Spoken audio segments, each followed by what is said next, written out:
পরমাণু ইস্যুতে এবার আরও একটি কঠোর সিদ্ধান্ত নিতে হলো ইরানকে। মাত্র কয়েকদিন আগেই ইরানের পার্লামেন্ট এক আইন পাশ করেছে, যেখানে জাতিসংঘের পরমাণু পর্যবেক্ষণ সংস্থা IAEA এর সঙ্গে সহযোগিতা স্থগিত রাখার সিদ্ধান্ত নেওয়া হয়েছে। আর এসব সিদ্ধান্তের পিছনে রয়েছে গত 13 জুন থেকে শুরু হওয়া 12 দিনের রক্তক্ষয়ী সংঘর্ষ।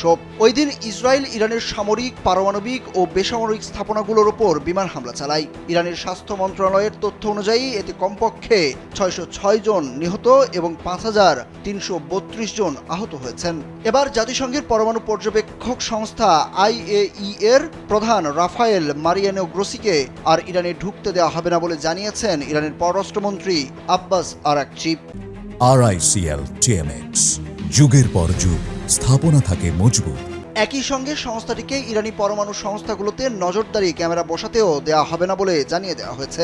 রোববার এই তথ্য জানিয়েছে বার্তা সংস্থা আনাদোলু।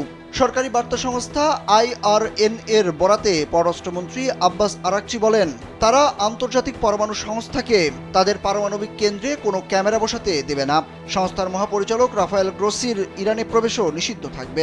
এই সিদ্ধান্ত আসে এমন এক সময় যখন ইরান ও IAEA এর মধ্যে উত্তেজনা বাড়ছে, বিশেষ করে ইসরায়েল ও যুক্তরাষ্ট্রের সাম্প্রতিক হামলার প্রেক্ষিতে নজরদারি ও স্বচ্ছতা নিয়ে তীব্র মতবিরোধ তৈরি হয়েছে।